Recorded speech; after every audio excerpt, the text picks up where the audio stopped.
C'est un privilège que nous avons d'avoir des Bibles, d'écouter la parole, de recevoir la parole, de recevoir des prédicateurs, de recevoir des messagers. C'est une grâce que nous avons, que la visitation de Dieu, le don de Dieu, la parole. Et nous acclamons son nom, c'est sa parole. Alléluia. Ce matin, nous accueillons l'homme de Dieu, le pasteur Jean-Bertrand Etienne, qui nous a passé dans notre communauté il y a quelques années, de cela déjà. Et quand il y a des passages en France de temps en temps, il nous appelle pour nous visiter, pour nous saluer et nous encourager dans le Seigneur. Il est basé en Côte d'Ivoire, il est là pour quelques jours. Et ce matin, il nous fait le privilège de nous apporter la bonne nouvelle du Seigneur. Alléluia. Voilà, c'est pas la première fois. Je ne sais pas combien de fois qu'il est déjà passé. Mais il vous dira lui-même. Alléluia. Amen. La 5e fois. Que Dieu te bénisse. Amen. Amen. Asseyons-nous.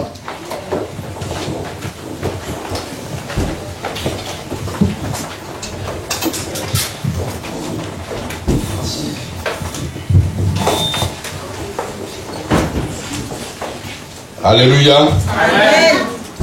Je vous salue dans le nom de Jésus. Amen. Je suis très heureux d'être avec vous ce matin. Amen. Et je suis heureux de retrouver mon frère aîné, le pasteur Blaoua. Je bénis sa vie pour tout ce qu'il fait.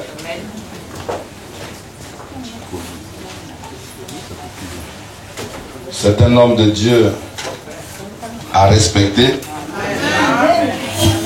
Au lieu de le dire derrière, je préfère le dire en sa présence.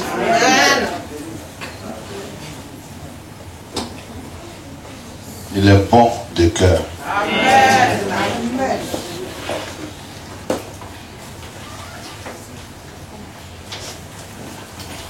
Homme de Dieu, que Dieu vous bénisse. Amen. Et merci pour tout ce que vous faites pour le corps de Christ. Alléluia. Amen.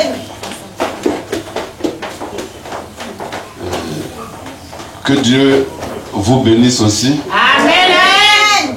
Je vous souhaite une bonne fête de Pentecôte. Amen. Parce que c'est de cela qu'il s'agit aujourd'hui.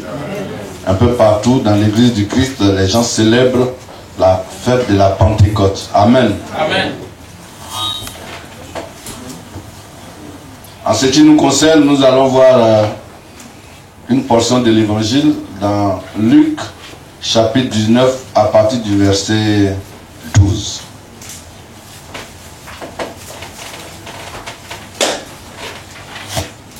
Jésus dit donc: un homme de haute naissance s'en alla dans un pays lointain pour se faire investir de l'autorité royale et revenir ensuite. Il appela 10 de ses serviteurs, leur donna 10 000 et leur dit: faites-les valoir jusqu'à ce que je revienne. Mais ses concitoyens le haïssaient et ils envoyèrent une ambassade après lui pour dire: nous ne voulons pas que cet homme règne sur nous. Lorsqu'il fut de retour, après avoir été investi de l'autorité royale, il fit appeler auprès de lui les serviteurs auxquels il avait donné l'argent, afin de connaître comment chacun l'avait fait valoir. Alléluia. Amen. Le premier vint et dit, Seigneur, ta mine a rapporté 10 mines. Il lui dit, c'est bien, bon serviteur, parce que tu as été fidèle en peu de choses, reçois le gouvernement de 10 villes. Le second vient et dit, Seigneur, ta mine a produit 5 mines.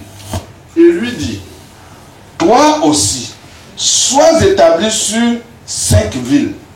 Alléluia. Amen. Un autre vint et dit, Seigneur, voici ta mine que j'ai gardée dans un linge, car j'avais peur de toi, parce que tu es un homme sévère. Tu prends ce que tu n'as pas déposé et tu moissonnes ce que tu n'as pas sémé. Il lui dit, je te juge sur tes paroles, méchant serviteur. Tu savais que je suis un homme sévère, prenant ce que je n'ai pas déposé et moissonnant ce que je n'ai pas sémé. Pourquoi donc n'as-tu pas mis mon argent dans une banque afin que, à mon retour, je le retirasse avec un intérêt? Puis il dit à ceux qui étaient là, ôtez-lui la mine et donnez-la à celui qui a les 10 mines. Les gens lui dirent, Seigneur, il a 10 mines. Je vous le dis, on donnera à celui qui a, mais à celui qui n'a pas, on notera même ce qu'il a. Au reste, amenez ici mes ennemis, qui n'ont pas voulu que je régnasse sur eux, et tuez-les en ma présence. Amen. Amen.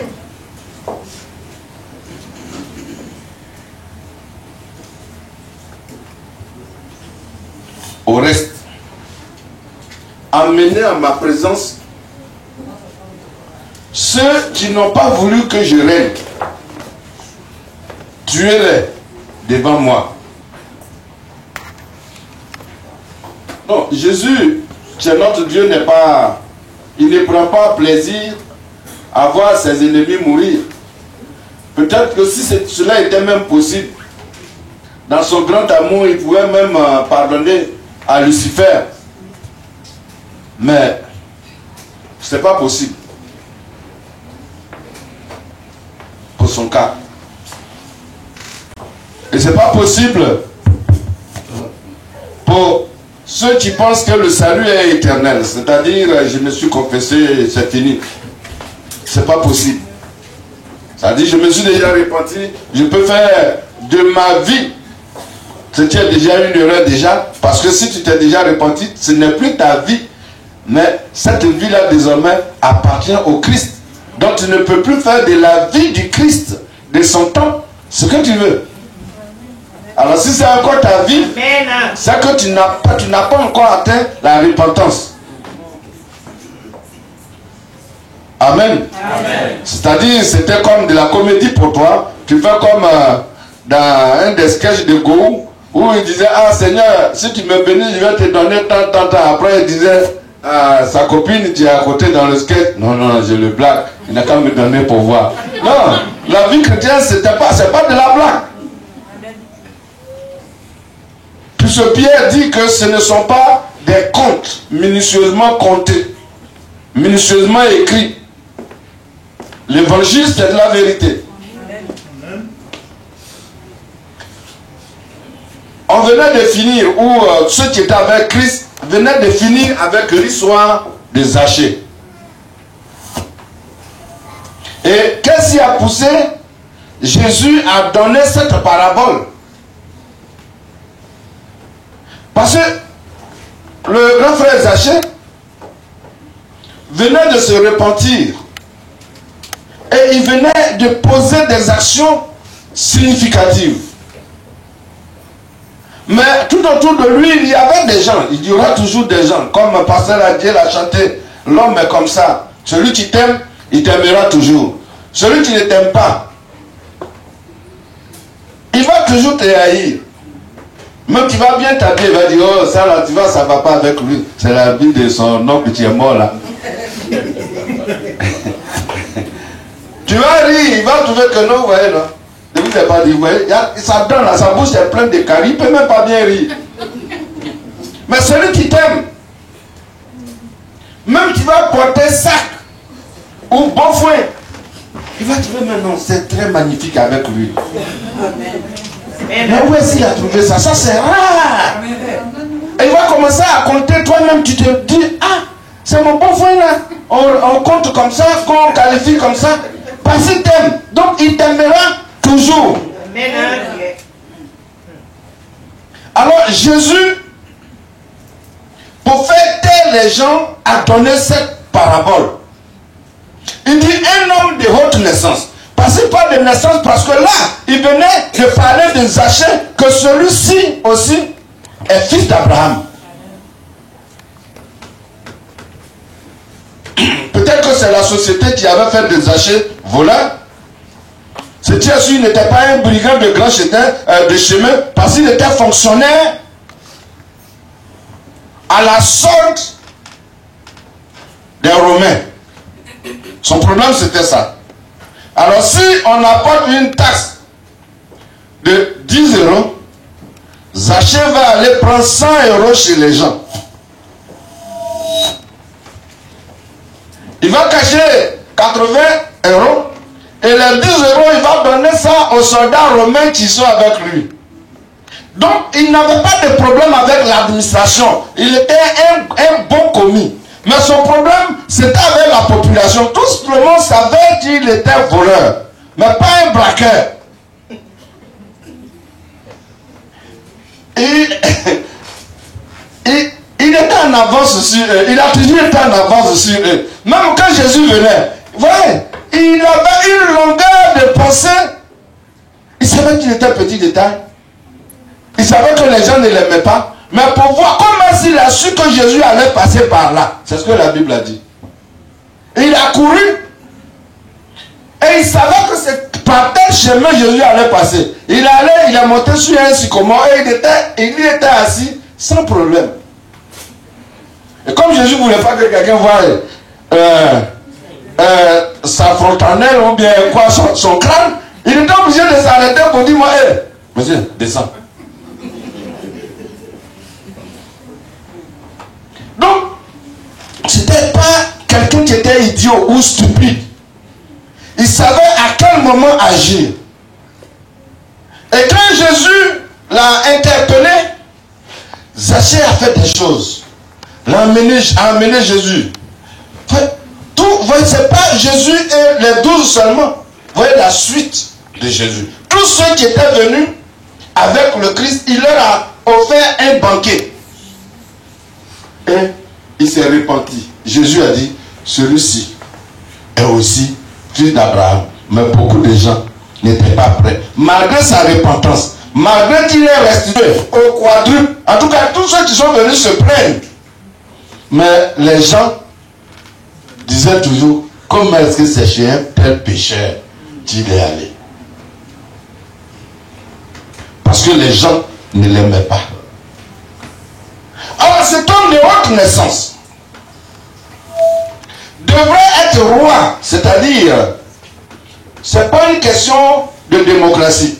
Tout le monde savait qu'après la mort de son père, c'est lui. Et le roi en question est mort.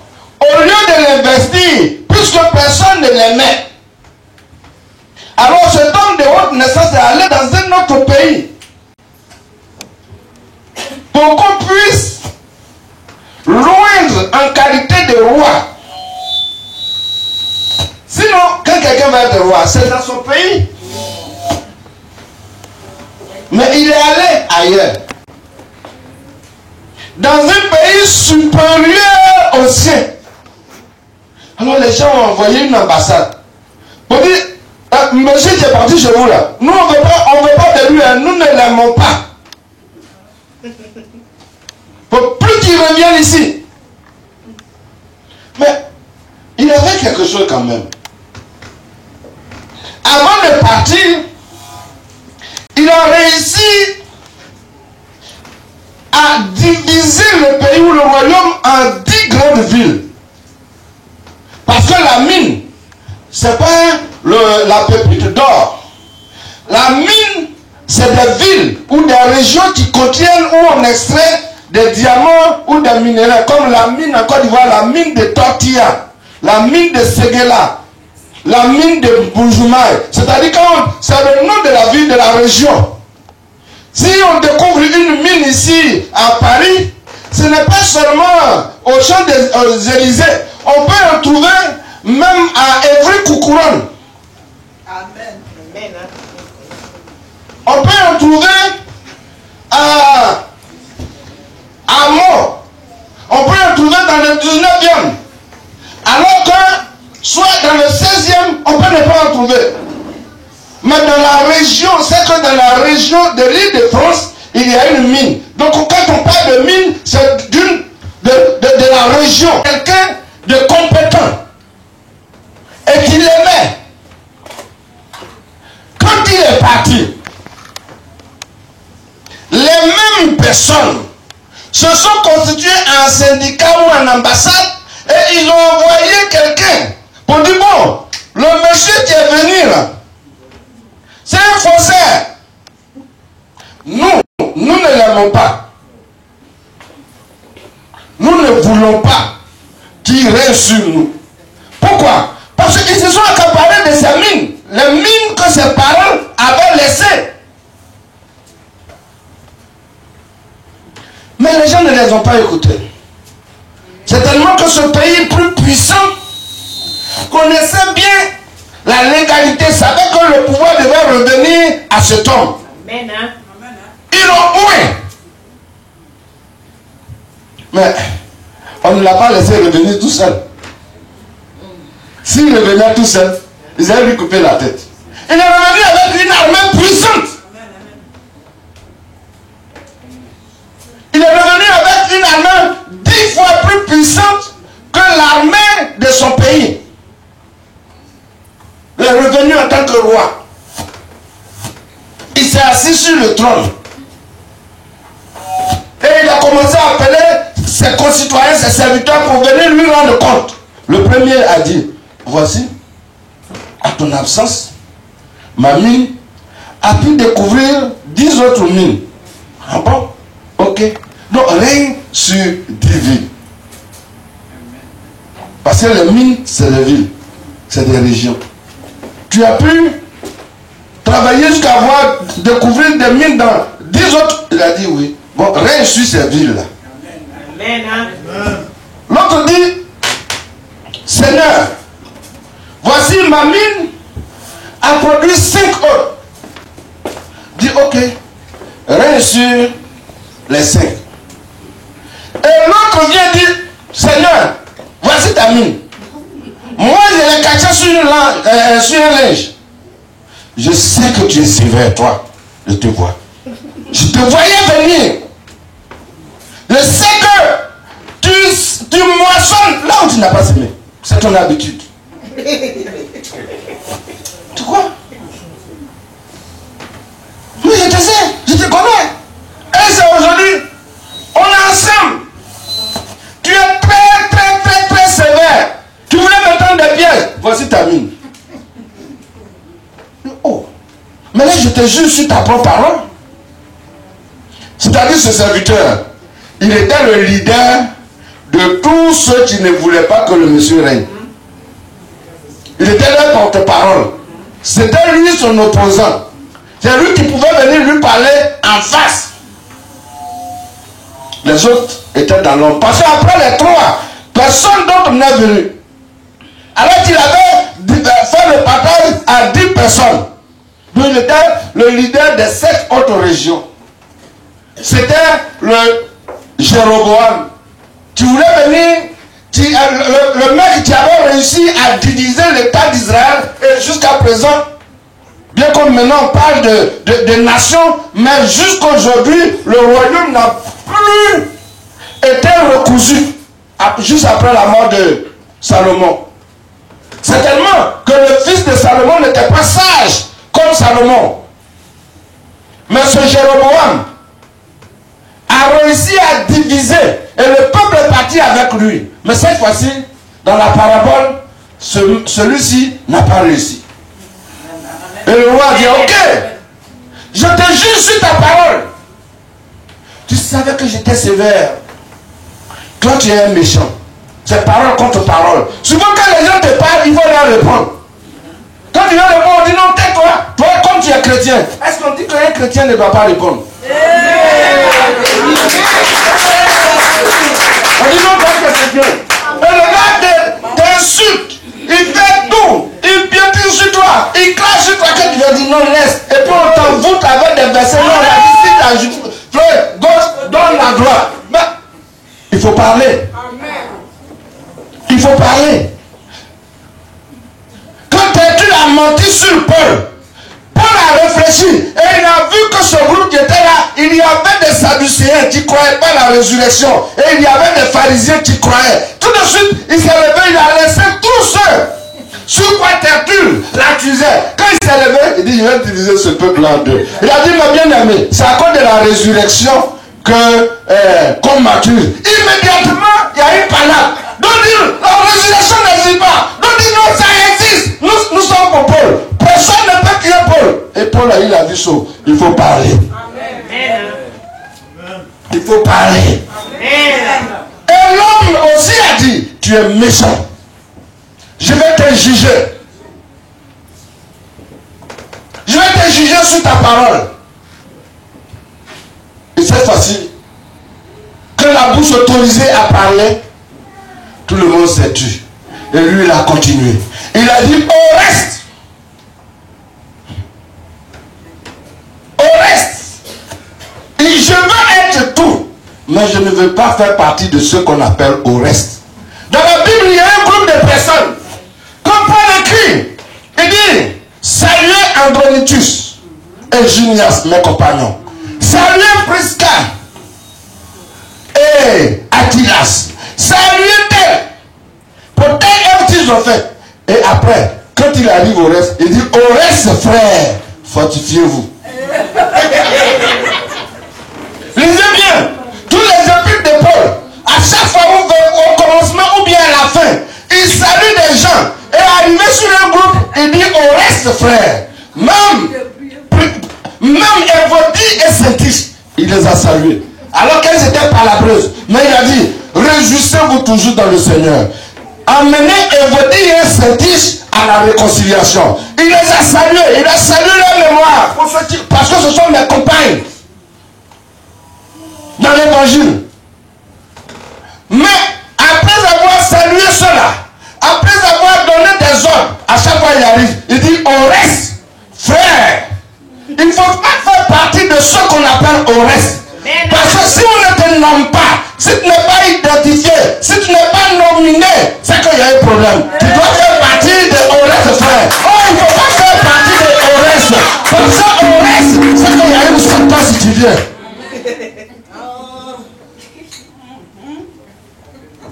J'ai toujours vu des gens, tu ne donnes jamais leur opinion. Moi, je vais à l'église. Hein. Dans l'église, là. Quand je vais, je suis assis derrière là-bas. Depuis qu'on fait, moi je vais pour prier, je prie mon Dieu, on parle. Quand le pasteur finit de prêcher, je me lève, je m'en vais. Au reste. Je dois partir de au reste. Au reste, frère. Parce qu'il n'y a pas. Sinon, il paraît que dans votre église, on devait nommer président de la jeunesse. Non, moi je suis jeune, je sais. Mais cette affaire-là, je ne veux pas que mon nom rentre dedans. Après, ça sera, on dira ceci, ceci. J'ai pas l'église, j'ai écouté le message. Quand il faisait la chose là, je suis parti. Et quand tu reviens, c'est celui que tu ne voulais pas qu'il soit président des jeunes là, tu es président. Et tu vas commencer forcément à parler au reste, frère. Il ne faut pas faire partie de ce qu'on appelle au reste, frère. Parce que ce qu'on appelle au reste, frère, il y a toujours une condamnation. Au reste, vous.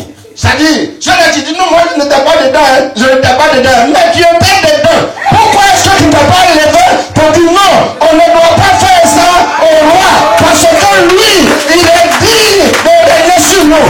Je suis parti de reste, frère. Alléluia. Alléluia. Il dit c'est-à-dire à partir du leader des 7 opposants. Et tous ceux-là qui sont partis pour pouvoir s'opposer à lui, il dit emmenez-les et tuez-les. Vous savez pourquoi? Parce qu'ils ont reçu les dons. Ils ont reçu les dons. Et parmi ces personnes, personne n'a voulu travailler. Jésus dit, dans Acte 1, verset 8, alors que les disciples étaient en train de lui poser des questions, Seigneur, est-ce que c'est maintenant là, tu vas rétablir le royaume parce que tout le monde veut régner? Est-ce que c'est maintenant que ces choses-là vont arriver? Les gens veulent régner sans avoir travaillé. Tout le monde veut avoir une couronne sans avoir rien fait. Jésus doit partir. Chaque personne est pressée. La maman de Jean et de Jacques, elle était la plus pressée. Elle est venue et dit, Seigneur, tu sais, elle voulait influencer Jésus avec ses quelques cheveux blancs. Je vais te demander quelque chose. Hein. Dis oui. Tu sais, mes enfants là, ils travaillaient avec leur papa. Dis oui. Mais ce que je vais te demander, jure-moi que tu ne vas pas me refuser. Je lui dis, dis d'abord. Au fait, quand tu dois revenir, Jean et Jacques, il faut que l'un soit à ta gauche et l'autre à ta droite. C'est-à-dire que l'un de mes enfants, celui de ta droite, soit ton premier ministre ou bien vice-président, et celui de la gauche, soit le chef de ton armée. C'est tout. C'est-à-dire, après toi, il faut que ce soit mes enfants qui viennent. C'est-à-dire, qui est la quatrième personne qui vient? C'est elle. C'est-à-dire, elle veut éloigner même Marie. Elle veut éloigner même Joseph. Elle veut éloigner Pierre, tout cela. Alors qu'elle n'a pas encore travaillé. Ses enfants n'ont pas encore travaillé. Je lui dis, c'est bien. Mais il y a une réglementation. Cette affaire, ça ne me concerne pas. C'est celui qui doit rester à ma droite ou à ma gauche, ça c'est une affaire du Père. Et comme les autres avaient commencé à bouder, comment ça maman, comment leur maman là, j'ai commencé. Pourquoi? Parce qu'eux tous, ils n'ont pas encore travaillé, mais chacun voulait régner. Jésus leur a dit, celui qui veut être parmi vous le plus grand, qu'il soit le tapis de tous les autres. Déjà, il y avait un qui l'a déjà dit, non, attends, moi-même, je vais faire cette homme, je vais te vendre, je vais avoir mon argent et puis cette affaire est terminée. Être tapis, c'est l'idée de tout le monde, mais si je te vends, c'est fini. Nous sommes des parents. Si je vends Jésus, puisque Jean-Baptiste est mort, donc c'est moi, Judas, qui serait là Jésus. Mais celui qui contrôle l'argent. Et bon, moi je ne vais pas être tapis. Je vais être sur le trône. Les gens ne veulent pas travailler. Quand on leur confie des tâches, ils ne veulent pas les accomplir, mais ils veulent être les premiers à régner. Et c'est ce qui nous arrive, nous, aujourd'hui. Jésus dit, priez le maître de la moisson pour qu'il y ait des moissonneurs. Mais il n'y a pas de moissonneurs, mais chacun veut manger le plus gros plat de riz. Mais les oiseaux vont tout finir. Personne pour aller au champ pour moissonner. Mais chacun a déjà sa marmite. La grosse marmite. Cette fois-ci, on va voir dans cette maison, tu vas avoir plus de riz. Mais il faut aller dans les champs. Il faut aller dans les champs. C'est au bout du travail. Tu n'as pas travaillé. Merci, tu as dit ça, que Dieu te bénisse. C'est au bout du travail qu'il y a la récompense. Ça trottait dans ma tête, mais je ne voyais pas le mot. Amen. Dieu est passé par ta bouche. Deviens prophète au nom de Jésus. C'est au bout du travail qu'il y a la récompense. Le monsieur part. Il divise le royaume en 10 provinces. Chaque province est une mine. Et d'autres restent là pour coucher, manger, boire.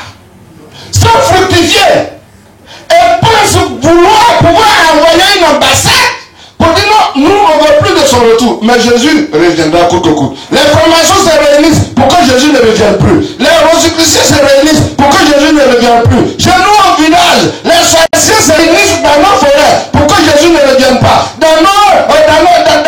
Sur les cimetières pour que Jésus ne revienne plus. Il faut tout. J'ai parlé même avec un sorcier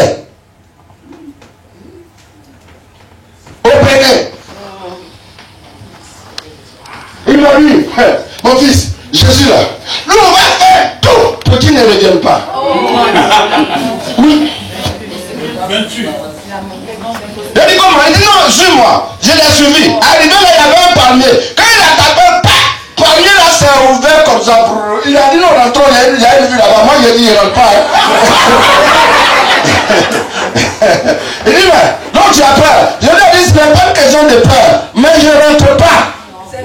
Non, il ne faut pas avoir peur. Je suis avec toi. J'ai dit, si je rentre, tu me laisses là-bas.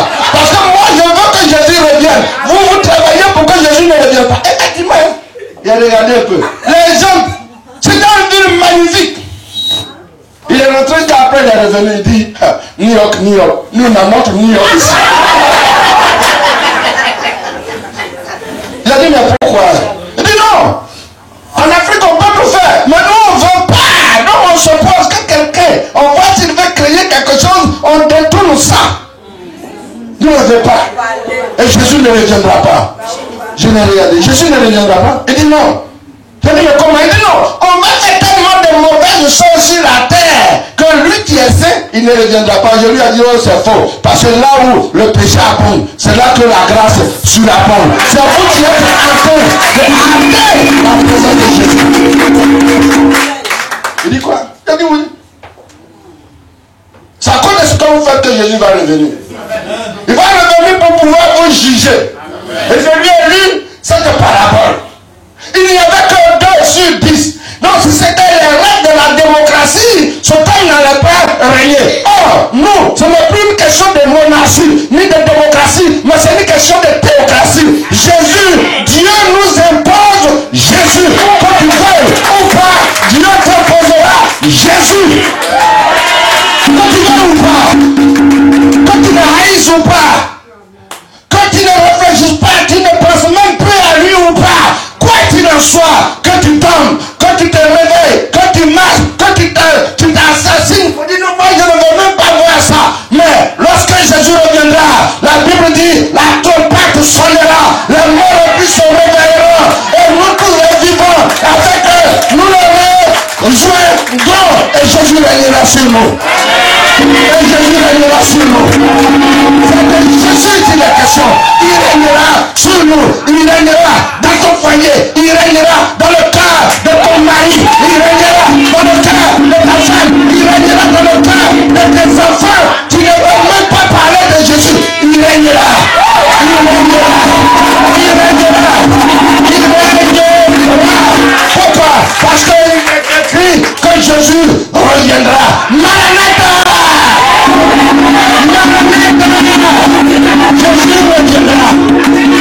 Jésus reviendra. Il reviendra pour régner. Il reviendra pour faire la justice. Il reviendra pour rendre à chacun selon ses œuvres. Et grâce à Dieu, nous régnerons avec lui. Grâce à Dieu, nous marcherons avec lui. Grâce à Dieu, nous mangerons avec lui. Parce qu'il a parlé de ces choses. Grâce à Dieu, nous participerons aux noces de l'agneau. Alléluia. Alléluia. Alléluia. Mais lorsqu'il reviendra, est-ce qu'il te trouvera en œuvre? Jésus revient. Alléluia. Jésus revient. Alléluia. Jésus revient. Alléluia. Alléluia. Alléluia. Jésus revient. Jésus revient. Alléluia. Jésus revient. Alléluia. Alléluia. Alléluia. Seras-tu prêt? Seras-tu prêt quand il viendra? Si tu es prêt, tu répondras. Alléluia, Alléluia, Alléluia, Alléluia. Alors il a dit, inutile de me poser des questions Pierre, inutile de me poser des questions Jean, inutile de me poser des questions toi un tel. Me voici. Dans Acte 1, verset 8.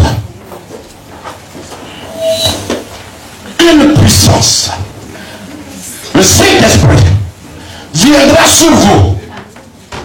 Une puissance qu'on appelle le Saint-Esprit viendra sur vous. Et vous serez mes témoins. Vous ne serez pas votre propre témoin. Parce que dans Jean 8, il a dit que votre père, enfin leur père, le diable, il est menteur depuis le commencement. Et quand il parle de son propre chef. Mais il a dit non, une puissance venant d'en haut, nommée le Saint-Esprit, survenant sur vous.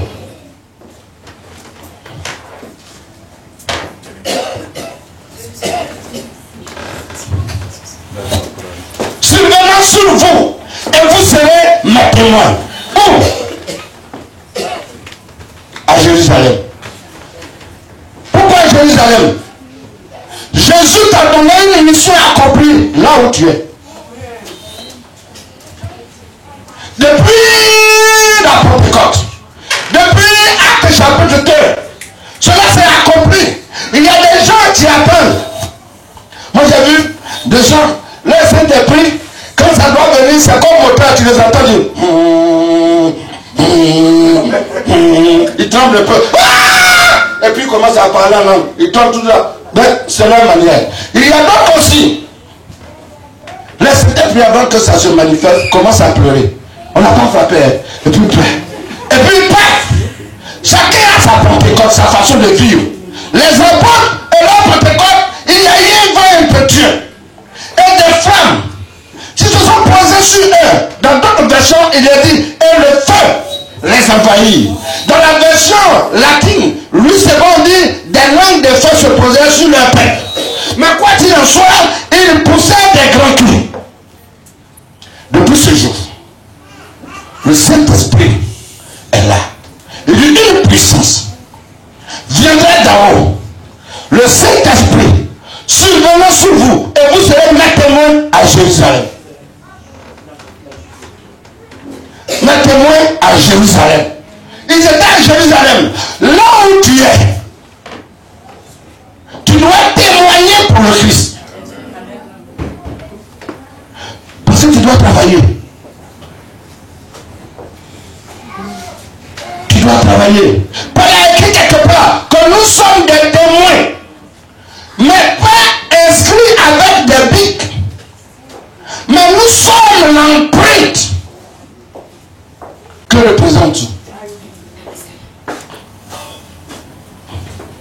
On a été à l'enterrement d'un chrétien. Le village, les chrétiens de son village même ne sont pas venus. Les quelques païens aussi qui étaient là. Le chef du village, sa notabilité, la jeunesse n'est pas venue. Les cadres du village ne sont pas venus. Mais j'étais éclairé. Quand j'ai commencé à poser des questions, d'abord c'est les chrétiens qui ont venu répondre. Quand il vient ici, il n'est jamais allé à l'église. Tu nous l'as appris quand il vient les chrétiens. Mais quand il vient ici, il a toujours trouvé que nous, peut-être comme on prie en bas de bambou. Mais quand il vient, il n'est jamais venu à l'église. Dans son village, sa vie n'a jamais témoigné. Il n'a jamais témoigné à Jérusalem. La jeunesse, mais quand il vient, il n'est plus avec les jeunes. Il vient, il est chez sa maman là-bas. Et trouve que tout le monde est pareil, que nous on pleure, tout là. Je lui ai dit, ma maman était morte. Il était là. Il n'a même pas eu pied au funérail. Pourquoi je savais qu'il était là? On avait tous été à l'école dans la même période. les cadres. Elle dit non, mais à Abidjan. Même si c'est le dimanche, il ne peut pas venir à l'église. Non, moi, il peut payer sa participation. Il était professeur de lycée. Il n'a jamais participé. Depuis qu'il est devenu chrétien. Et maintenant, le notable, le chef des notables aussi dit, on enterre les gens ici. On fait tout. Et quand il vient, il ne nous a jamais donné même une bouteille de bandit. Mais comme vous l'avez amené, il faut bien qu'on enterre. On ne peut pas le laisser pourrir. C'est à cause de cette somme-là. Il ne nous a jamais donné même quelque chose. Pourtant, Paul a dit, après 14 ans passés dans l'Asie mineure, j'ai trouvé bon de venir dans ma patrie et faire des aumônes. Les gens oublient, quand ils se convertissent, soit quand ils étaient au village, il y a une vieille pauvre qui était là à midi, un jour tu marchais pour aller dans le champ de ta maman, la vieille là t'a dit non, viens manger. Bon, c'est-à-dire, il y a mon bruit, il t'avait pas donné. Mais aujourd'hui, tu es devenu chrétien. Tu as oublié tout cela, mais ça reste. J'étais obligé de demander pardon. Sa femme qui ne l'encourageait presque pas à aller au village. Ce jour-là, on était tous devenus païens. On nous a pris 3 moutons, 2 cabris, 2 casiers de rhum, 10 et rhum. Et moi-même j'étais devant. Ils avaient tous pris. J'ai dit, il faut qu'on regarde ça. Au moins, pour que son âme parte en paix. Et que déjà les gens puissent, avant son enterrement, le village même puisse lui accorder déjà le pardon. Qui sait? Puisque si on ne t'a pas pardonné sur la terre ici, qui va te pardonner au ciel? Amen. Le travail c'est ici. L'évangélisation c'est ici. Le témoignage c'est ici. Et vous serez mes témoins. Quel est le témoignage? Combien de temps dans ton quartier? La Bible même dit qu'au jour des difficultés, il vaut mieux un voisin proche qu'un parent éloigné. Vous serez mes témoins ici à Jérusalem, ici dans la ville où vous êtes, dans ton quartier. Qui fait que tu es chrétien? Tu dis non, ici on a Paris, mais les témoins de Jéhovah se promènent de porte à porte. Elles sont les amis en prison. Les témoins de Jéhovah continuent de taper quand tu demandes, tiens, et nous sommes venus apporter la bonne parole. Est-ce qu'on est mort en prison? Certaines personnes les refoulent, mais ils se font toujours de nouvelles conversions.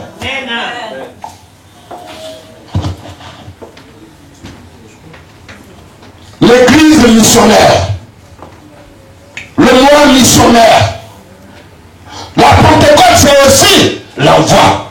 La Pentecôte c'est aussi l'évangélisation. La Pentecôte c'est aussi s'occuper des autres.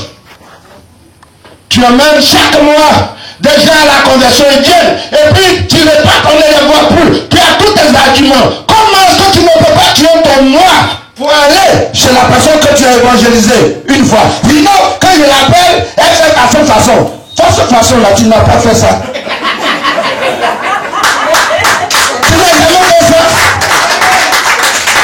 Mais ça coûte quoi pour aller là-bas?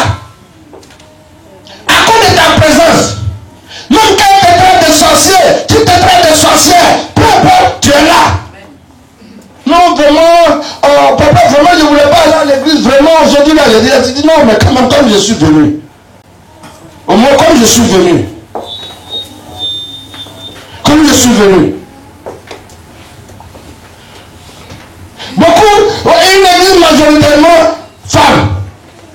Mais si vous ne partez pas chercher vos maris au dehors pour les emmener à la conversion, tu vas vous marier.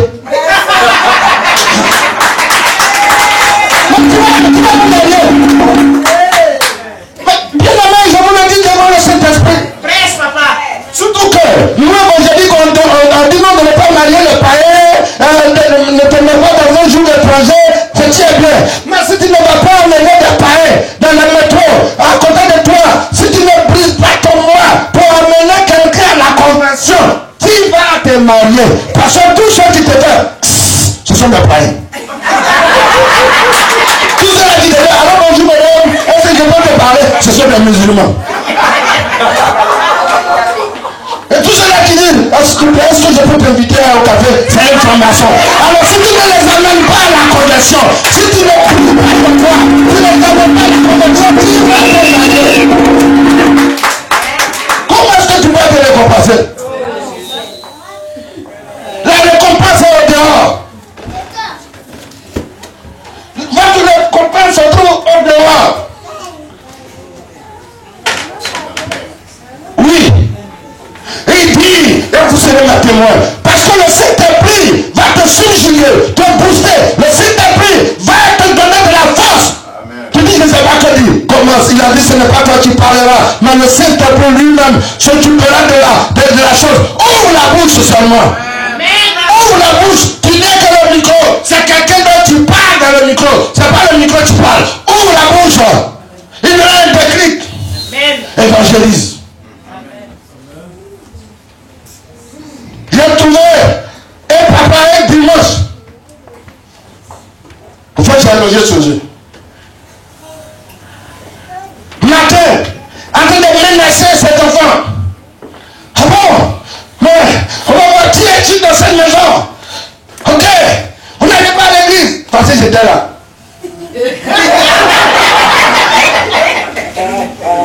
Il a dit, frère, allons à l'église parce que moi je dois prêcher.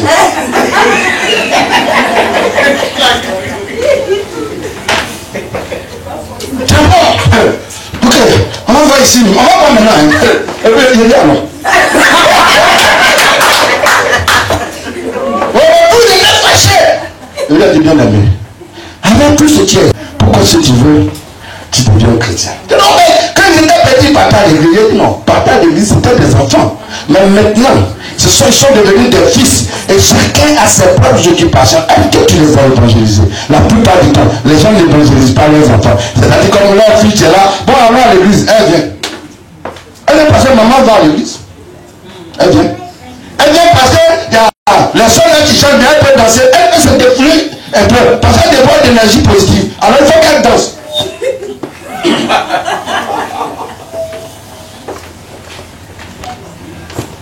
Dès ton premier boulot, on l'a fait ce soir à Bruxelles, ou même dans même France, là, elle est logée. Mais maintenant, maman n'est plus là.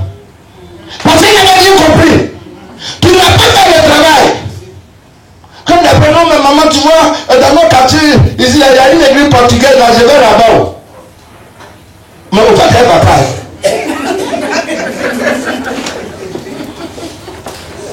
La cacahuète, tu sais qu'à mon qu'elle était levée matin, elle chantait comme une pie. Bon, maintenant, tu vas voir, tu vas attendre. Ouvrez les frontières, ouvrez les frontières. Mamie! Oui? C'est ce genre de gens. Mais maman ne va pas. Comment quand on va à l'église? Parce que maintenant, elle a oublié toutes les chansons de l'église. Elle a tout oublié. Maintenant, elle devient la voix de sans voix. Elle se sent investie d'un pouvoir pour lutter contre le racisme. Va l'entendre.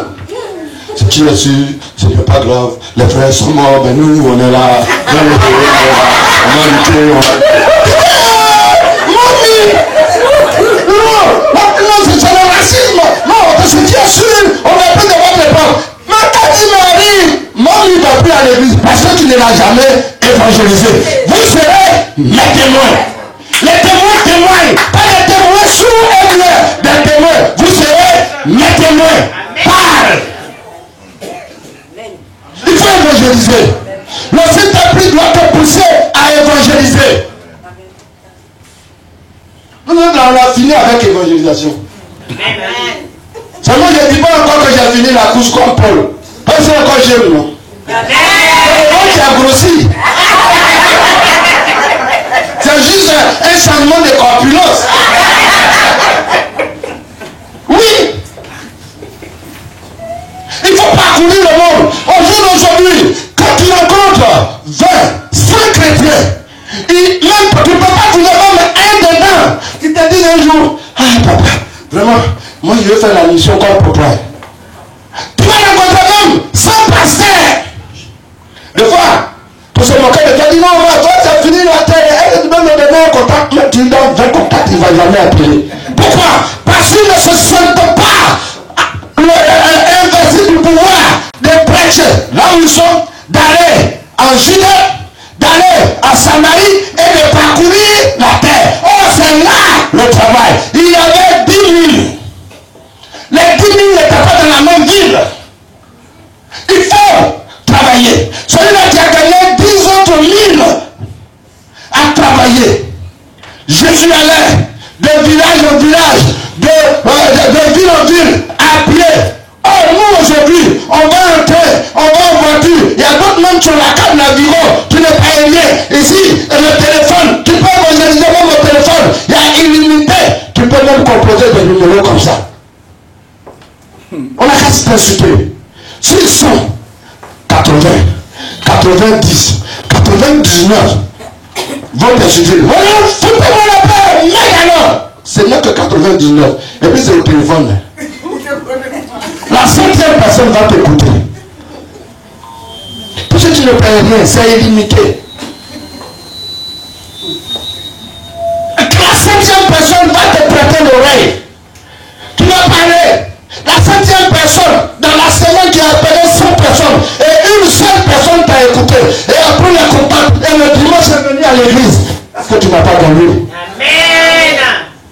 Si c'est le corps à corps, tu ne veux pas. Mais évangélise caché.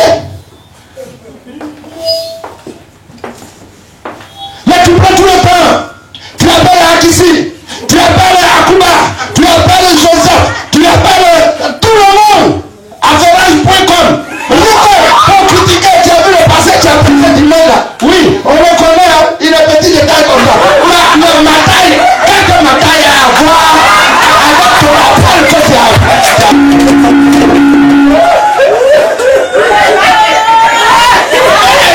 Est-ce que je suis la seule personne qui est petit de taille et puis qui est vendu pour ça?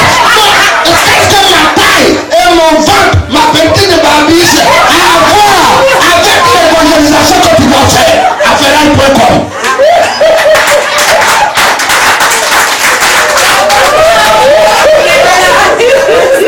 Évangélise. Il a donné 10 talents. Et sur les 10, il n'y a que 2. 2 personnes qui ont travaillé. Les autres étaient là. Les papatos qui n'ont pas travaillé. Au moment où ils vont donner celui qui a travaillé, il a fallu. Ils n'ont pas travaillé, mais voulaient que la 5 000 on leur donne. Hey, Seigneur, mais lui il a déjà 10. C'était pas pour celui qui a 5 qu'ils étaient en train de lutter. C'était pour eux-mêmes. Est-ce que le monsieur a été suffisamment idiot pour ne pas savoir qu'il a déjà 10? Il dit, bon, comme toi, tu as donné lui. Mais Seigneur, celui qui a. Non, mais, Seigneur, lui, il a déjà 10. On le regarda comme ça. Certainement que Jésus dit, bon, prends. Il dit non, donnez-lui. Parce que celui qui en a, on en donne. Celui qui a pas même, on peut même lui arracher. Donc, ce que tu as dans la main là, donc, parce que c'est toi qui as. Que faisons-nous du Saint-Esprit que Dieu nous a donné gratuitement? Que faisons-nous? Est-ce que nous pouvons dire comme Paul? Il y a un Corinthiens 5. Paul écrit, tous ceux qui combattent s'imposent toutes sortes. 1 Corinthiens 9, verset 25. Toutes sortes d'abstinence. Et il est faut pour obtenir une couronne corruptible. Mais nous, faisons-le pour une couronne incorruptible. Un jour, j'entendais Roger Millard. Dans une interview, il disait que de toute sa vie, il n'avait jamais, depuis qu'il a commencé le football, il n'avait jamais pris un verre de thé. À chaque fois, en France, en Europe aussi, de ses amis lui demandaient à reprendre un café. Mais pour que les gens, pour soit peut-être un petit gramme de caféine, les gens le disent qu'il se donne. Il a toujours refusé. Peut-être si c'est maintenant boire du café, là je ne sais pas. Mais il a dit toute sa vie. Vous voyez combien c'est tentant? Partout, en Europe, dès que tu dis bonjour à quelqu'un, avant-hier, non, ça fait 5 jours, j'ai accompagné un ami. Nous sommes arrivés de Londres. Et lui, il devait aller à Bourges. Je l'ai accompagné, on a rencontré un juif. Nous, c'est pas qu'il est juif, on a commencé à l'évangéliser. Que Jésus t'aime. Il a dit oui, c'est normal, puisque je suis un juif, il doit m'aimer. On a commencé à parler. Oh, il était en Côte d'Ivoire. Il nous a donné même le nom de vie, tout, autant de fois son papa était chef. Il a tout expliqué. Au moment où on va se séparer, mais est-ce que je peux vous offrir une tasse de café? Partout, pour draguer femme, c'est café. Pour signer un contrat, c'est café. Pour accepter même de dormir chez quelqu'un, c'est café. À l'hôtel, café. Oui, du café. Dans tous les chambres d'hôtel, les vrais hôtels, quand tu dors dans ta chambre, il y a plein de sachets de café. Moi, je ramène tout ça, ça fait une tonne. Quand je vais à Abidjan, j'amène. J'ai une de mes filles, Malaïka, elle est tellement calme, je dis donc, celle-là, elle boit café. Les autres, vous buvez l'escao. Je ramasse tout ça, je lui envoie. Il ne peut pas café d'ici, ce café-là, c'est doux. Je dis, c'est café de l'Europe, c'est café blagué qui est.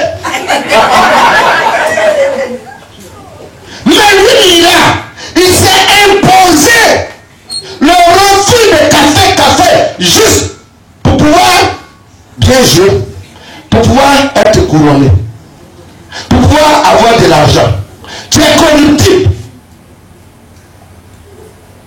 Mais nous refusons de nous imposer des choses.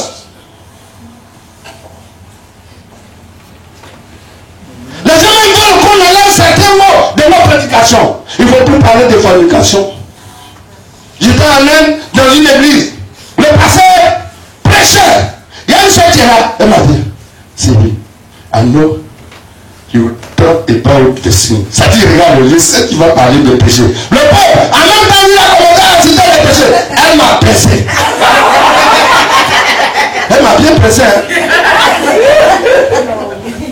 J'ai retiré mon pied. Mais elle s'est rapprochée. Quand il a parlé de notre péché, fornication is not good. La fornication n'est pas bien. Elle m'a pressé. Je me suis levé. Maintenant, j'étais debout. Alléluia. Alléluia. Parce que si je m'assois, la prochaine fois, c'est pour déchirer.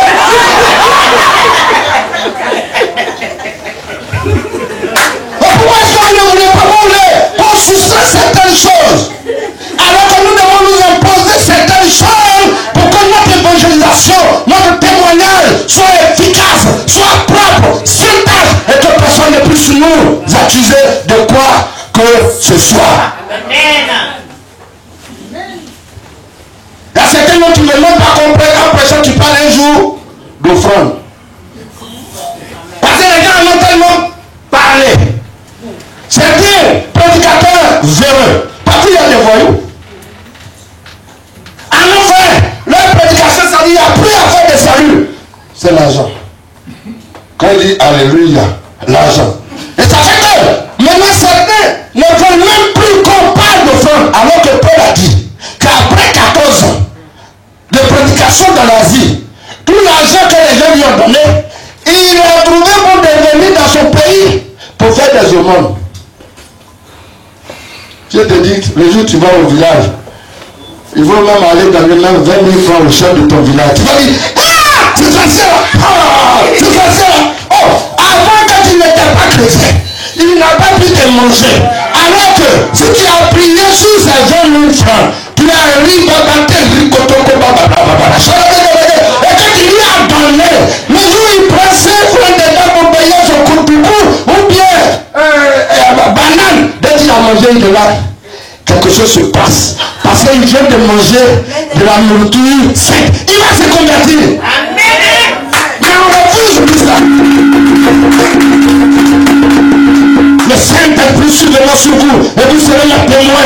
Jérusalem, vous serez mes témoins à Judée. Judée vient de Judas. Judas fait une louange à l'Éternel. Là où les gens louent, il faut évangéliser. Évangélise. Actuellement en Côte d'Ivoire, RAS là, il a dit les grandes églises. Tous les prédicateurs veulent aller prêcher là-bas. C'est pas quelqu'un qui l'a évangélisé. Si Dieu te dit va évangéliser, puis quand il n'a pas que tu dis à lui là, il t'est un de il va t'aider. Mais Dieu dit, s'il t'est converti, tous ceux qui louent, après Jérusalem, allez-y en Judée. Tous ceux-là ont besoin de se convertir. À Samarie, le nord.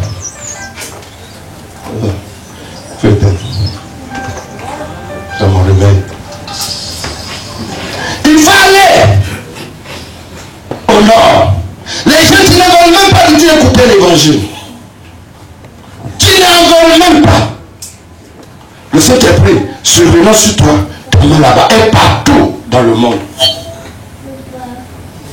Mais jusqu'à là, il y a beaucoup de gens qui n'ont pas encore vécu leur Pentecôte. Ils attendent un Saint-Esprit. Jusque là, il y a des gens qui parlent toutes les langues du monde. Mais qui n'ont pas encore commencé leur Pentecôte. Viennent à l'église. Même tu aurais souhaité que les chants et les familles chantent en langue. C'est-à-dire qu'on va crier, tout le monde, ça dit tout le monde chante en langue. Parce qu'ils auraient cet esprit tellement fort, mais ils n'ont pas encore vécu leur Pentecôte. Ils sont encore comme Jean 42. J'ai dit des merveilles de Dieu sans le comprendre. Mais vive la Pentecôte, parce que la Pentecôte c'est l'évangélisation. C'est la mission. Les autres, si quelqu'un ne vous avait pas évangélisé, est-ce que j'allais vous prêcher? Et si quelqu'un ne t'avait pas évangélisé, est-ce que tu serais là? Mais pourquoi est-ce que toi tu ne travailles pas? Je sais que vous travaillez. Amen. Je le dis seulement pour vous encourager. Mais je le sais aussi que vous ne travaillez pas. Pour ne pas rentrer dans un évangile de corruption. Je sais que tu n'as pas encore atteint ta vitesse de croisière. Paul dit dans 2 Timothée 2 verset 5, l'athlète n'est pas couronné s'il n'a pas combattu suivant les règles. Parce qu'après c'est ceux-là qui parlent mal des pasteurs. Il y a des gens qui auraient voulu que non, maintenant pasteur même, il évangélise jamais. C'est lui le berger. S'il est dedans, on le suit. Oh, tu en erreur. Est-ce que tu as déjà vu un berger accoucher des agneaux? Ou un berger mettre au monde des veaux ou bien des chevaux? Tu as déjà vu? Bon, même une bergère, comme à la rivière là par exemple. Quand il va à l'accouchement, est-ce que c'est un agneau à l'accouche? Les brebis, les vaches, les chèvres mettent bas, accouchent des agneaux, des chevaux, des veaux. Et les bergers les nourrissent, prennent soin. Si tu n'as pas accouché, n'attends peut-être tes chevaux, n'attends pas de pouvoir encadrer l'âme que quelqu'un d'autre a mené. Il y a des gens qui sont, tu n'as jamais évangélisé ton cousin. Depuis que Kofika l'a évangélisé, et quand il est, c'est quoi tu dis? C'est quoi? Tu te derrière avant de garder?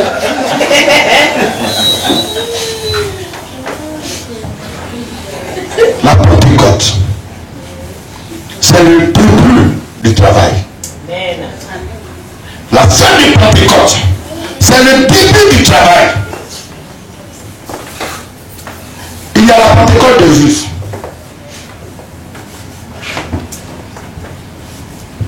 C'est le deuxième, c'est 47 jours. Le deuxième jour, après le 47e jour, On appelle ça la fête de semaine.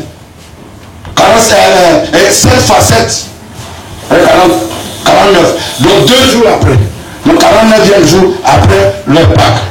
Chez nous les chrétiens, c'est le 40e. Tu as dit? Le 50e jour. Après la Pâques. Par Pentecôte, on veut dire 50. Or, c'est le 50 à partir de 50, celui qui a été esclave. À partir de la 50e année, et cette personne rentre dans le jubilé. La Pentecôte, c'est pour qu'on entre quelque part dans notre jubilé.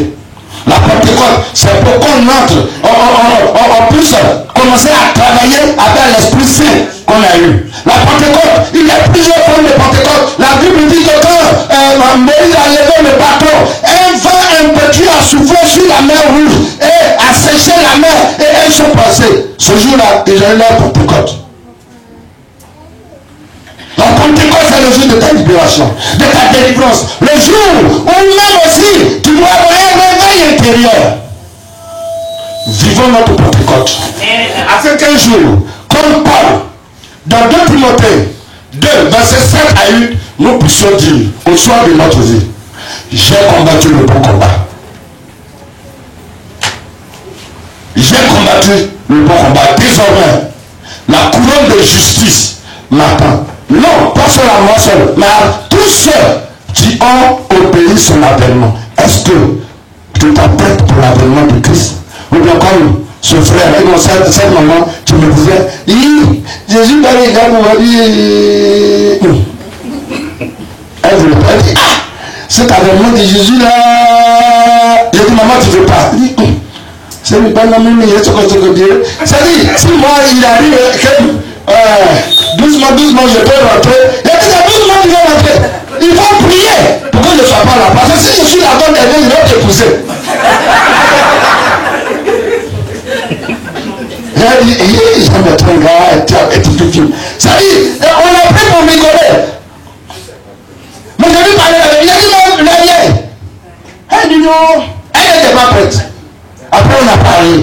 Dis non, quand toi, ils ont me prendre la cloche, j'ai un petit voyage. Tu veux que je reste vraiment? J'ai dit oui, mamie. C'est maintenant, il faut chercher à rentrer. L'avènement de Jésus. Il faut être prêt maintenant. C'est maintenant, frère. C'est maintenant, soeur. C'est maintenant. C'est pas demain. Il y a d'autres qui disent non, je veux. Dieu m'a appelé, mais je vais devenir riche d'abord. Qui t'a dit que Dieu appelle les riches?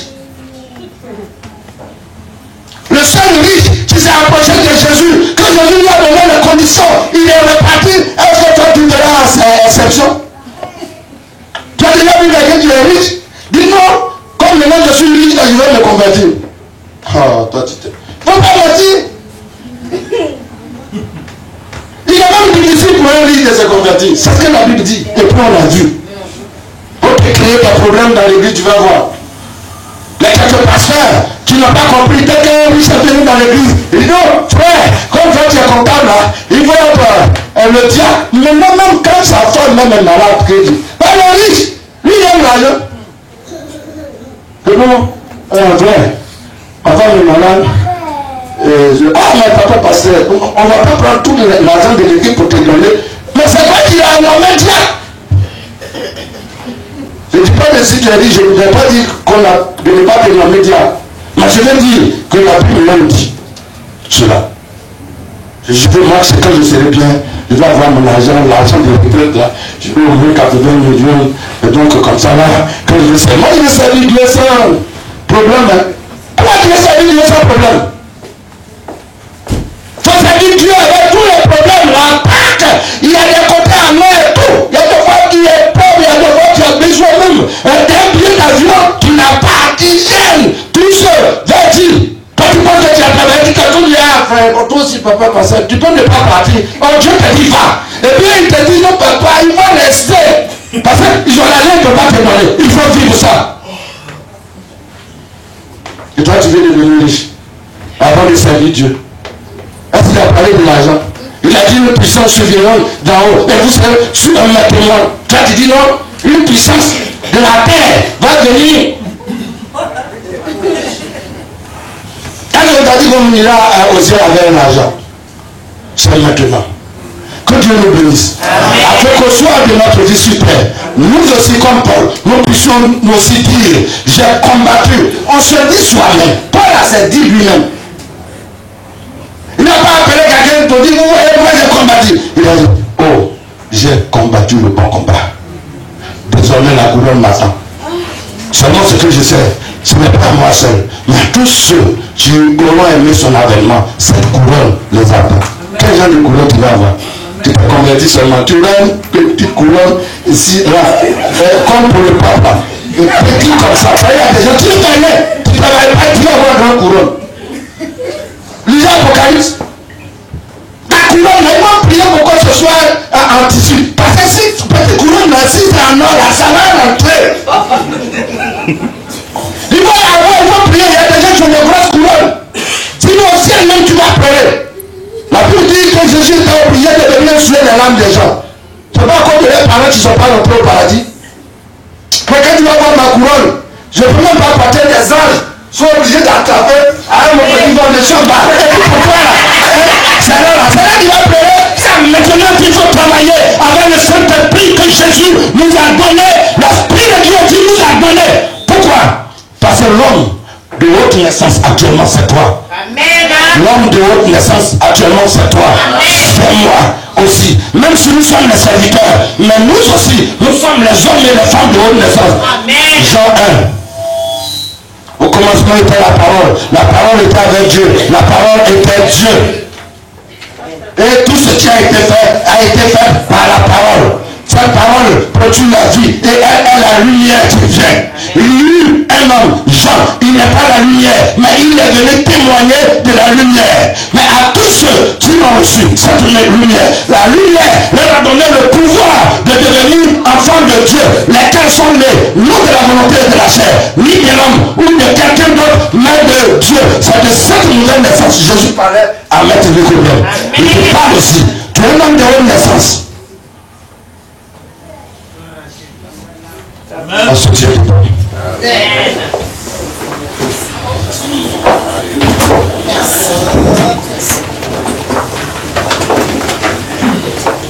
En s'approchant, je vais faire une prière.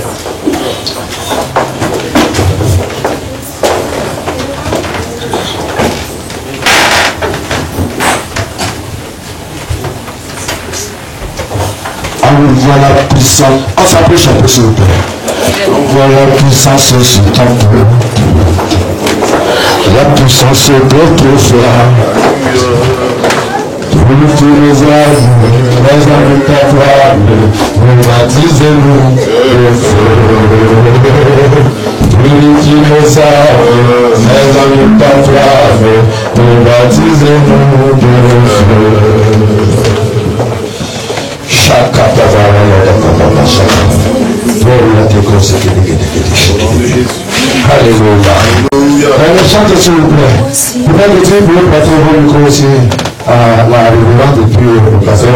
Après, nous allons prier pour vous. Et chantez par Jésus.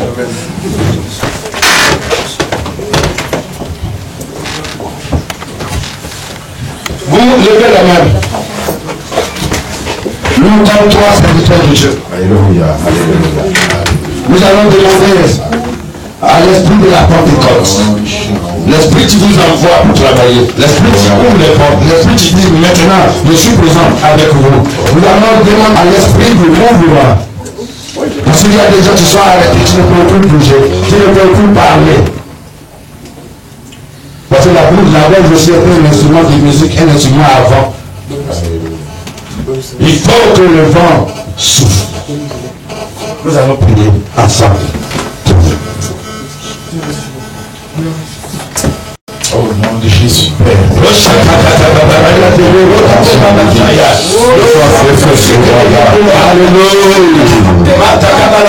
Élevez vos voix et vos cœurs. Chacun souhaite, chacun dit. C'est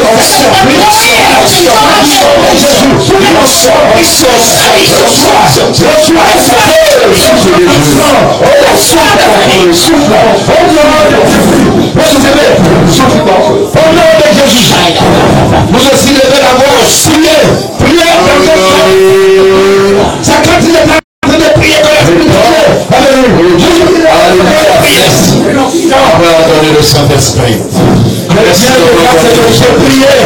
Merci d'avoir donné le Seigneur. Merci d'avoir donné le Seigneur. Merci Saint-Esprit. Ta présence.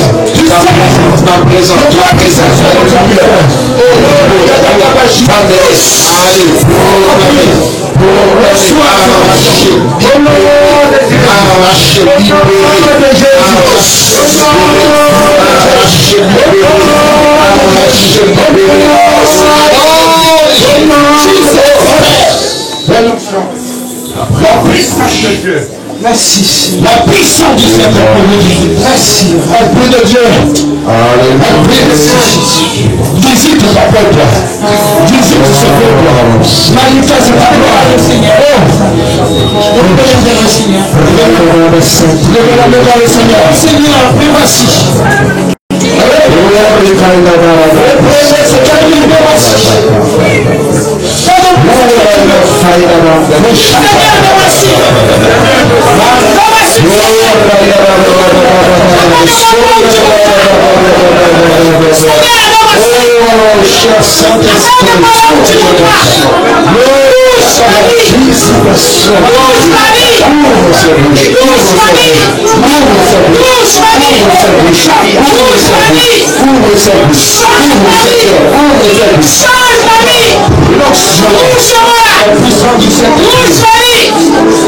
Sois concentré, s'il te plaît. Le Saint-Esprit est présent. Le Saint-Esprit est présent. Sois concentré, focalise ton esprit ici. Yahweh. Lève-les, s'il te plaît, lève les mains.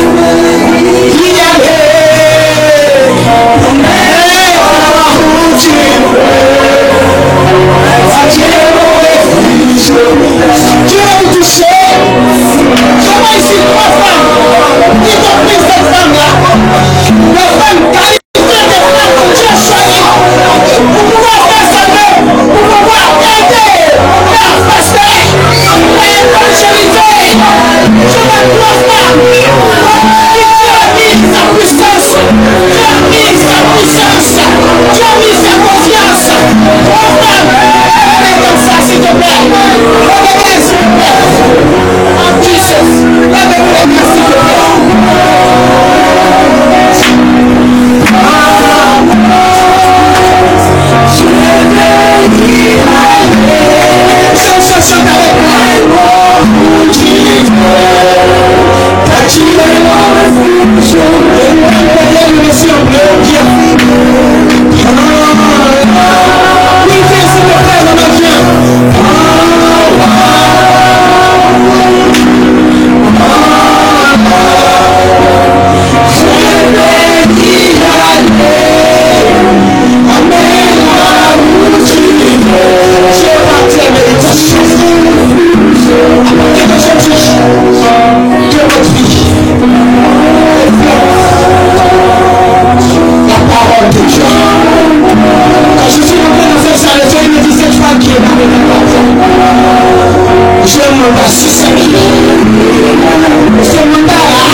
Chante avec moi.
Jésus et que l'onction nous accompagne pour le témoignage et des hommes viennent au salut au nom de Jésus. Nous allons répéter ensemble avec l'Éternel.